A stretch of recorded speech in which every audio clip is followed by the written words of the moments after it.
Tháng 5 vừa rồi là sinh nhật tuổi 34 của mình. Mình có dịp ngồi lại, mình xem lại những hình ảnh và ghi chép của mình từ những năm mình 20 tuổi. Và mình nhận ra rằng những cái tư duy, hành động và kế hoạch mà mình đặt ra trong những năm tuổi 20 đã giúp cho mình được trở thành mình của ngày hôm nay, giúp cho mình có được vị trí hiện tại và làm những điều mà mình đang làm. Do vậy trong video ngày hôm nay thì mình muốn chia sẻ lại với các bạn 20 bài học mà mình đã thu nhặt được từ hành trình của mình ở tuổi 20. 20 điều mà mình ước có ai đó đã nói với mình khi mình còn ở lứa tuổi đấy, từ 20 đến 29 tuổi. Nhưng trước khi đi vào những lời khuyên cụ thể thì mình muốn chia sẻ lại với các bạn hành trình tuổi 20 của mình. Bởi vì những lời khuyên của mình là sự phản ánh của hành trình cá nhân của mình, nó có thể giống hoặc có thể khác với bạn. Để do vậy biết được hành trình của mình thì mình nghĩ rằng là sẽ giúp cho các bạn hiểu tại sao mình có những cái lời khuyên như sau đây. Những năm đầu của tuổi 20 thì mình là sinh viên đại học và mình học ở một trường công tại Việt Nam.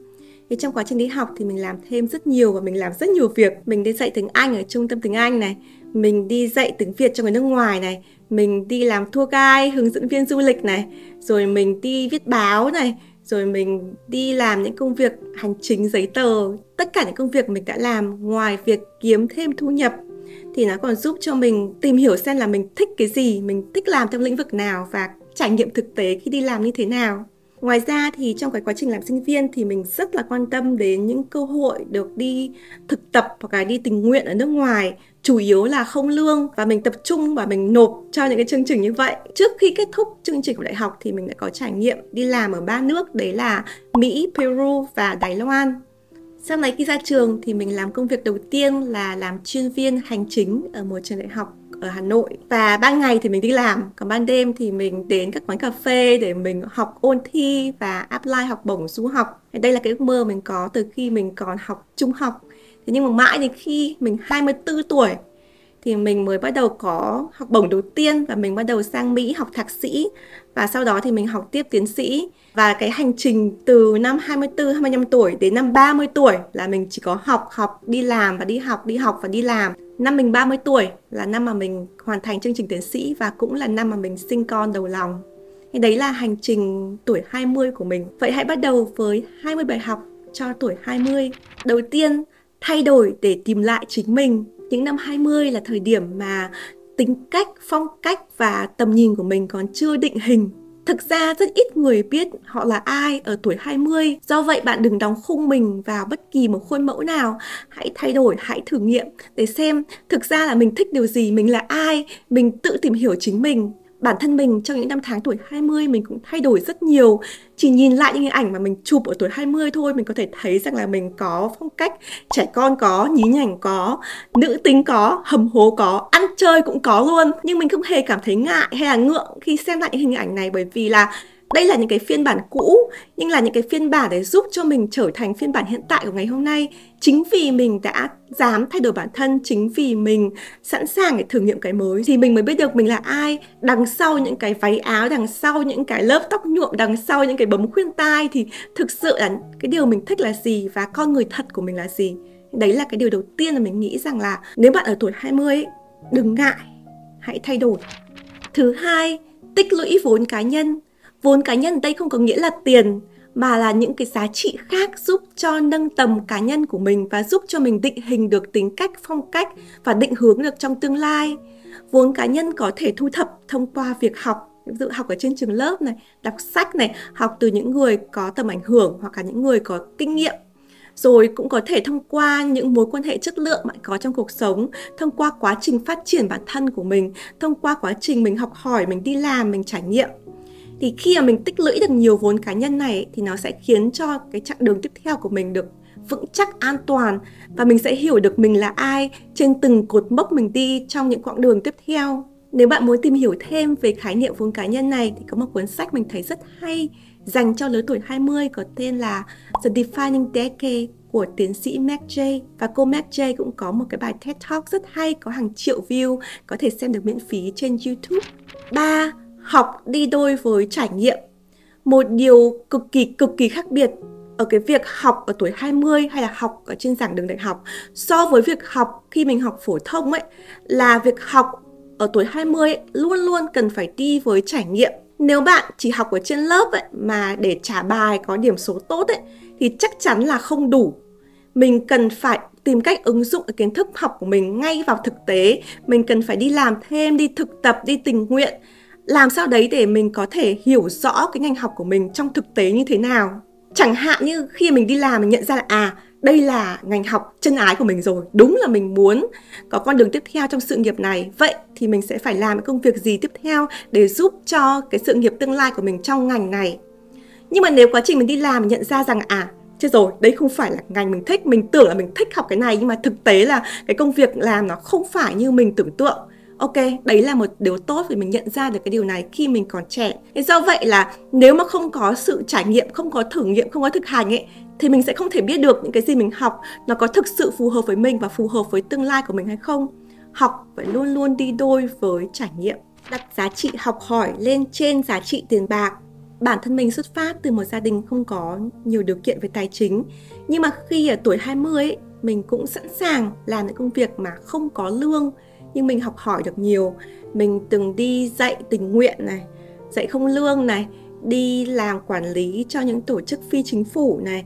Mình từng thậm chí phải trả tiền vé máy bay, tiền ăn ở để có cơ hội thực tập không lương ở nước ngoài. Mình làm tất cả những điều này bởi vì mình biết rằng là có những giá trị học hỏi mình nên ưu tiên ở năm mình 20 tuổi hơn là giá trị về tiền. Những cái vị trí mà họ tuyển những người trẻ như mình ấy thì họ thường đã có sẵn là cái công việc cố định rồi. Họ sẽ cho mình chỉ làm công việc đấy để ăn lương thôi. Thế nhưng mà khi mình làm miễn phí, mình làm phi lợi nhuận, mình làm để mình học hỏi ấy, thì mình có thể làm ở nhiều vị trí khác nhau, mình có thể di chuyển được nhiều hơn, mình học hỏi được nhiều hơn và mình không chịu nhiều cái áp lực là phải làm theo doanh số hay là làm theo sự chỉ thị của ai đấy, mà mình đi làm như là một thực tập sinh, mình vừa đi làm mình vừa đi học. Thì mình cảm thấy cái mô hình đấy tốt cho mình khi mình ở tuổi 20. 5. Chọn những mối quan hệ chất lượng. Nhìn lại những năm tháng tuổi 20 của mình ấy, thì nếu mà có điều gì mình cảm thấy hối hận nhất á, thì mình nghĩ rằng là mình đã dành quá nhiều thời gian để chiều lòng, đón ý người khác. Mình suy nghĩ quá nhiều việc là mọi người có thích mình hay không. Hoặc là mình sợ rằng nếu mình không làm điều này thì người ta sẽ ghét mình. Thì chính vì cái suy nghĩ đấy thì mình thỏa hiệp với những cái mối quan hệ làng nhàng. Tức là không yêu cũng không ghét. Và mình dành nhiều thời gian để chiều lòng những cái người mình biết rằng là họ không thực sự quan tâm đến mình. Hoặc là mình quá tốt so với những cái người mà họ sẵn sàng lợi dụng mình. Họ không để tâm rằng là mình có cảm xúc như thế nào. Thì nếu mà được quay lại tuổi 20 ấy, thì mình sẽ nói bản thân mình rằng là hãy lựa chọn những cái mối quan hệ tích cực. Những ai khiến cho mình cảm thấy hạnh phúc. Cái thời gian dành cho họ mình thấy vui nhất và mình cảm thấy rằng là họ cũng quan tâm đến mình. Họ thực sự là những cái người mà mình muốn sát cánh trong một thời gian sau này lâu dài. Kể cả bạn học lẫn những cái mối quan hệ tình cảm ấy, thì mình nên dành thời gian mình nâng niu trân trọng cái mối quan hệ đấy.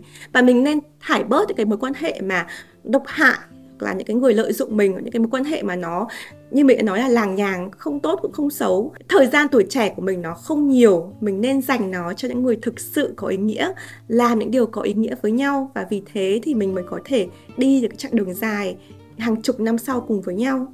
Khi bạn ở tuổi 30 như mình ấy, và đã trải qua một số biến cố trong cuộc sống ấy, thì bạn sẽ hiểu rằng là quan trọng không phải là mình có bao nhiêu bạn, mà là bao nhiêu trong số đó ở lại với mình khi mà mình cần nhất. Số lượng luôn luôn đứng sau chất lượng. Đấy là cái bài học xương máu và đắt giá nhất mà mình học được từ năm tuổi 20. 6. Đừng quan trọng hóa thất bại. Ở tuổi 20 mình từng bị ám ảnh rất nhiều về thất bại đến mức mình sợ thất bại.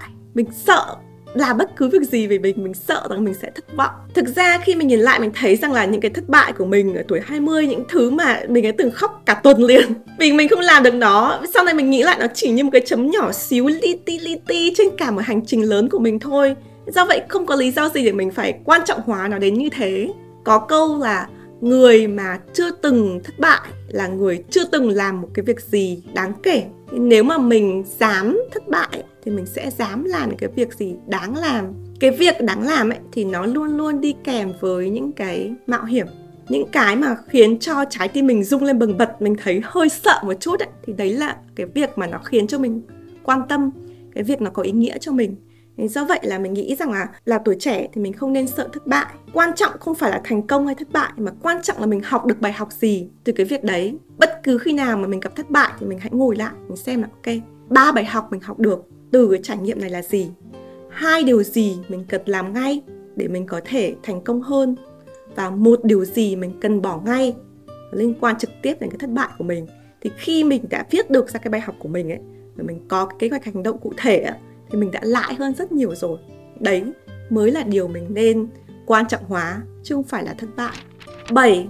Đừng để sự bất công xã hội làm bạn chùn bước. Ở tuổi 20, mình sẽ thấy sự phân hóa xã hội, phân hóa giàu nghèo rõ ràng hơn rất nhiều khi mình ở tuổi teen. Khi mình còn đi học thì mình sẽ thấy là bạn học giàu có hơn thì sẽ có quần áo đẹp hơn, đồ dùng học tập mới hơn, rồi được đi đây đi đó.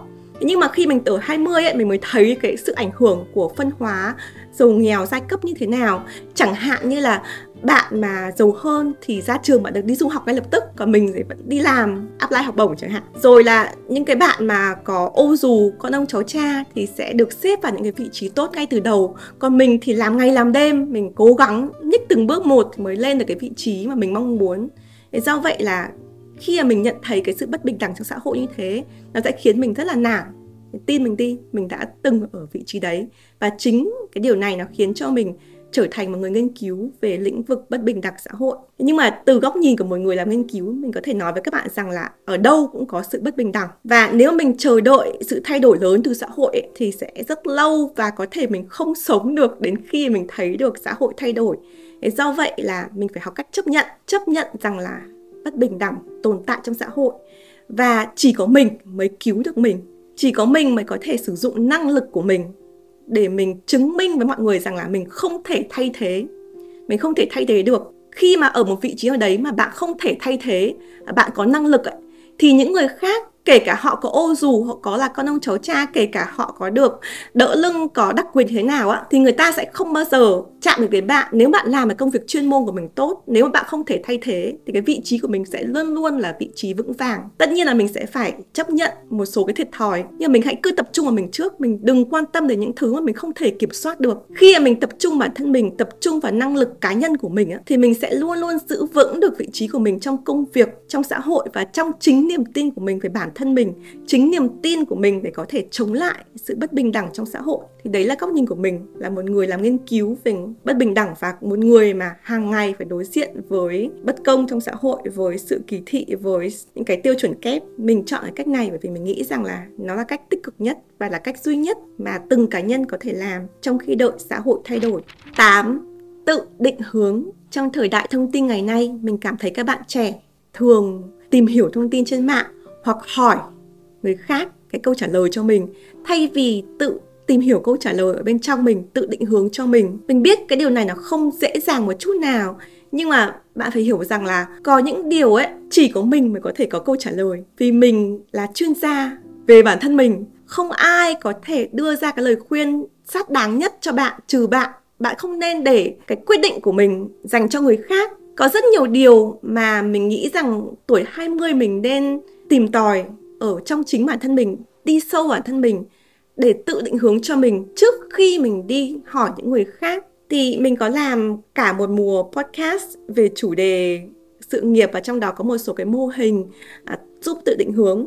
Thì có 2 mô hình mà mình thường nhắc đến nhiều nhất. Thì mô hình thứ nhất mình gọi là mô hình Ikigai rút gọn. Nó bao gồm có 3 phần, là 3 cái mảnh ghép, 3 vòng tròn đan vào nhau. Vòng tròn thứ nhất là nói về những cái việc làm mà bạn thích nhất, và thường là những việc mà bạn có năng lực nhiều nhất. Cái vòng tròn tiếp theo là việc mà xã hội cần, và vòng tròn cuối cùng là việc làm ra thu nhập. Thì mình có thể định hướng dựa vào mô hình này xem là mình thích làm gì, cái công việc đấy xã hội có cần không, và nó có mang lại thu nhập hay không. Thì từ đấy thì mình có thể xem là con đường nào phù hợp với mình. Tuy nhiên thì có những bạn có thể cũng không biết được là mình thích gì hay mình giỏi gì. Thế do vậy cái mô hình thứ hai mình cũng rất thích, có tên là mô hình chính Bắc, hay còn gọi là đi tìm cái sweet spot, cái điểm ngọt ngào của bạn. Thì mô hình này có 2 mảng. Thứ nhất là động lực. Động lực thì có động lực bên ngoài, tức là những cái lời khen, rồi là vị trí trong xã hội, rồi lương thưởng chẳng hạn. Động lực bên trong là điều mà mình khao khát muốn làm, những điều mà khi mình làm thì mình có niềm vui, mình thấy ý nghĩa sống. Đấy là động lực. Cái thứ hai là khả năng. Khả năng thì bao gồm điểm mạnh là những cái mà mình làm rất dễ dàng, mình càng làm mình càng giỏi.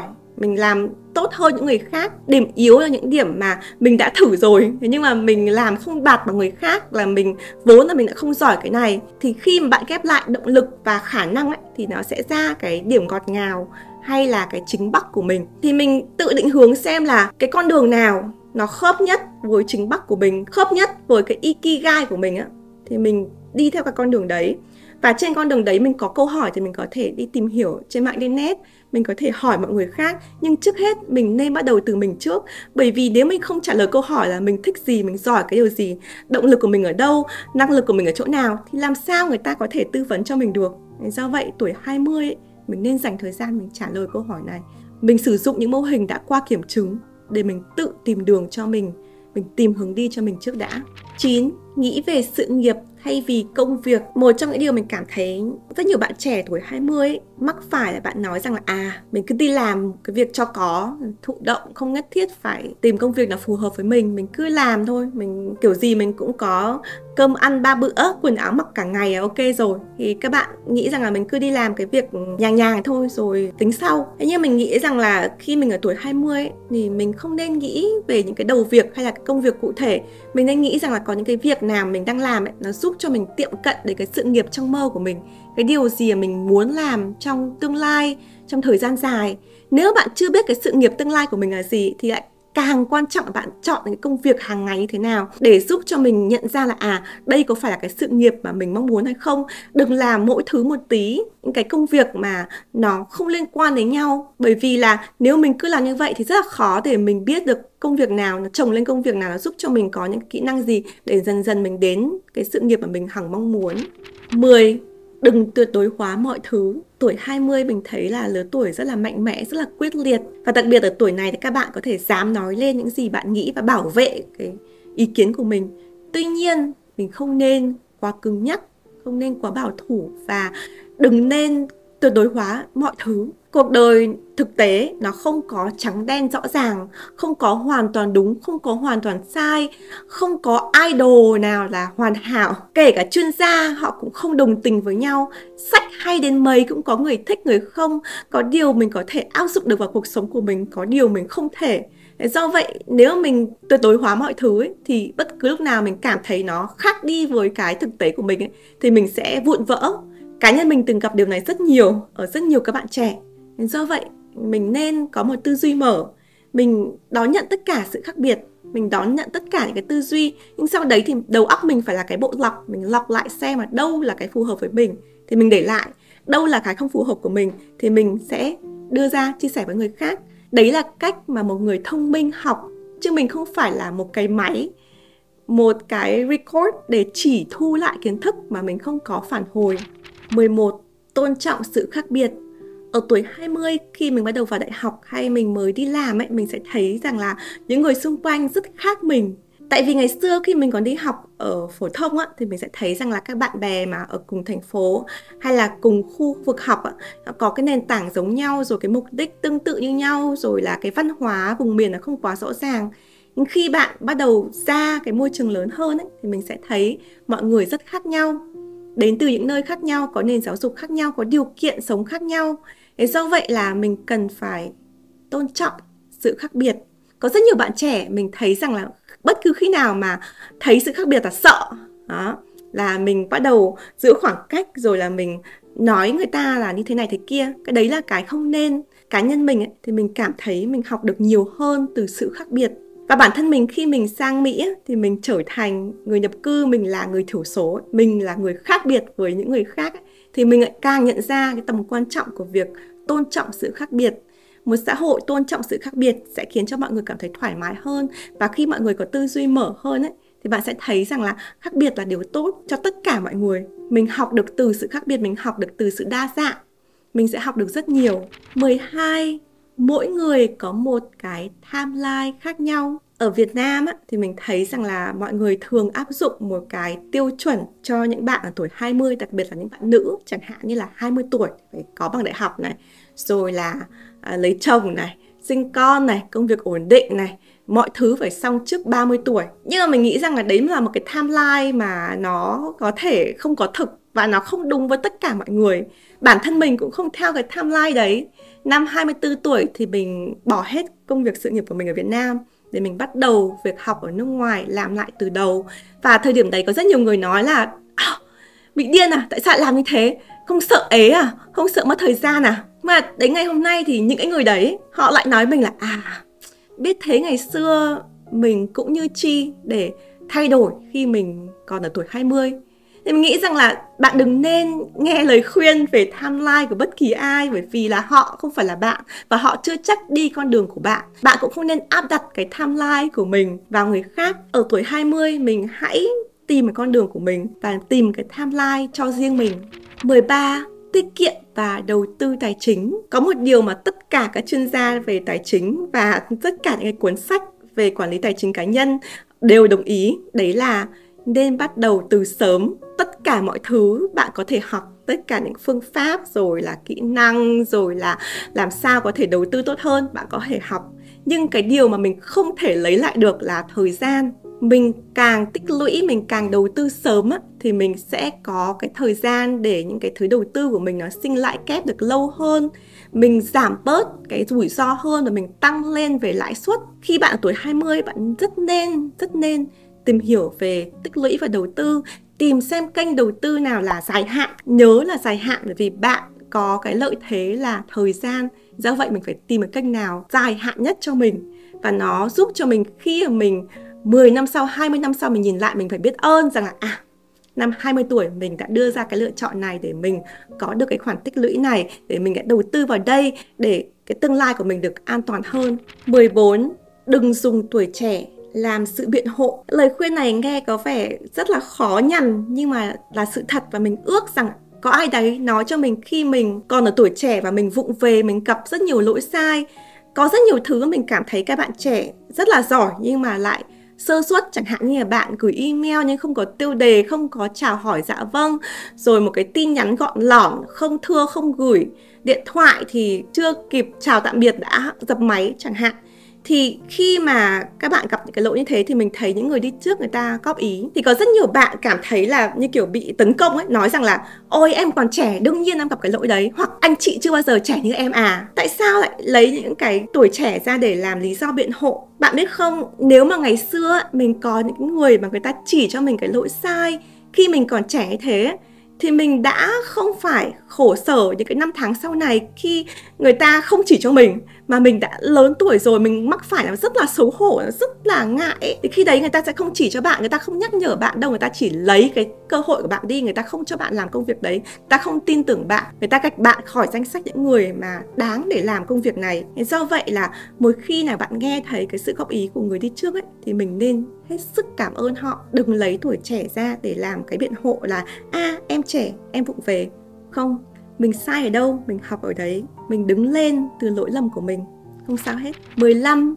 Bất cân bằng để cân bằng hơn. Ngày nay thì mình thấy khái niệm mà work-life balance rồi cân bằng cuộc sống nó trở nên rất phổ biến mọi nơi. Nhưng mà thực tế, cá nhân mình ấy, tuổi 20 ấy, thì mình nghĩ rằng là các bạn nên sống bất cân bằng một chút. Tất nhiên là trong khuôn khổ, không đến nỗi là mình phải làm việc quá sức, không đến nỗi là mình phải bán mạng đi để mình làm một cái gì đấy. Nhưng mà cái quan điểm của mình ấy là ở tuổi 20 ấy thì là cái tuổi mình trẻ nhất, cái tuổi mình khỏe nhất, mình có nhiều hoài bão nhất, mình có nhiều ý tưởng nhất.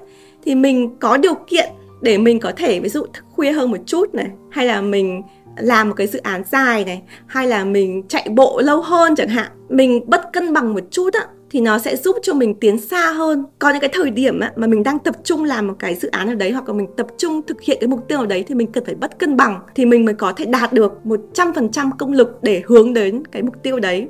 Chứ nếu mà mình muốn cái gì cũng phải 50-50 á, cái gì nó cũng phải thế cân bằng á, thì nó sẽ dễ dẫn đến cái hậu quả là mọi thứ nó cứ làng nhàng, nó không tốt cũng không xấu, nó không có tiến triển, nó chỉ đứng một chỗ thôi. Do vậy là càng ở tuổi 20 ấy, thì mình càng nên biết là ưu tiên của mình ở đâu, lúc nào thì mình có thể bất cân bằng và lúc nào thì mình trả lại cái sự cân bằng cho cuộc sống của mình. 16. Xây dựng thương hiệu cá nhân, đây còn gọi là nhân hiệu.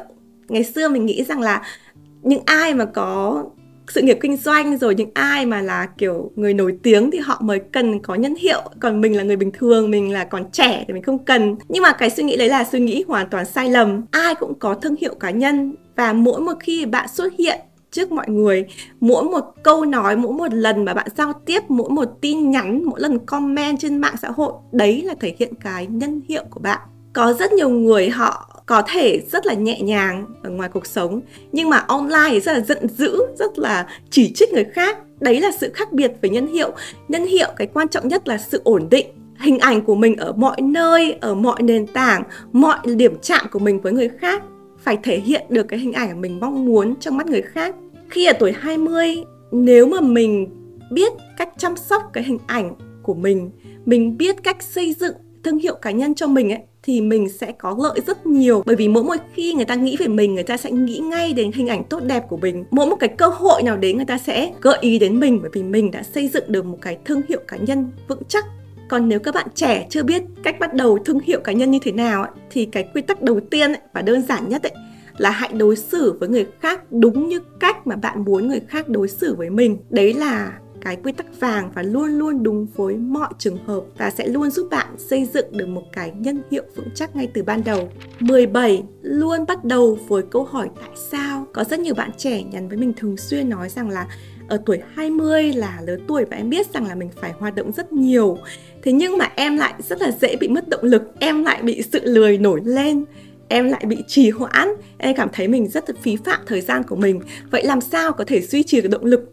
Thì câu trả lời của mình luôn luôn là em đã tìm được cái tại sao lớn của mình, cái big why của mình hay chưa? Mình luôn luôn bắt đầu với câu hỏi tại sao và luôn luôn biết cái lý do lớn của mình trong mọi việc mình làm ấy, thì nó sẽ luôn luôn tạo ra động lực cho mình.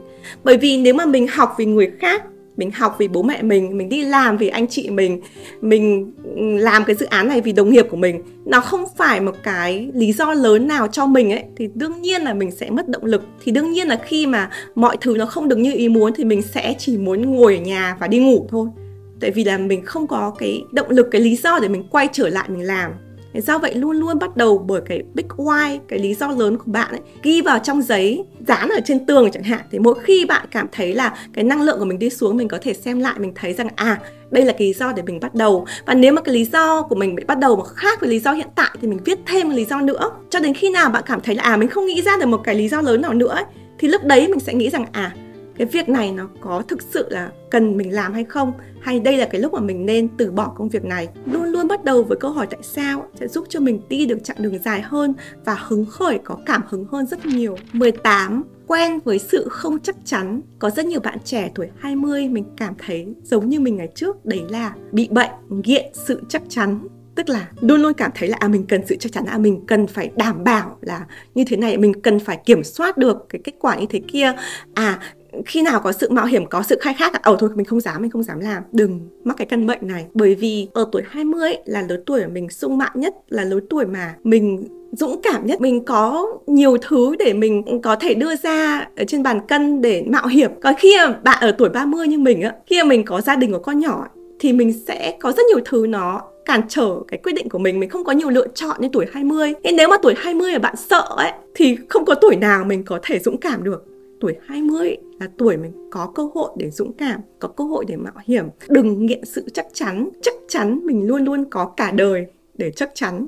20 tuổi, hãy chọn sự bất cân bằng, hãy mạo hiểm, hãy làm những gì mình muốn, hãy thử nghiệm, ra khỏi vòng an toàn của mình. Không có điều gì là hoàn toàn chắc chắn, nhưng chính cái sự không chắc chắn đấy ấy, nó là cái cơ hội để mình trưởng thành, mình phát triển hơn, mình học được từ điều đấy. 19. Cảm thông với ba mẹ.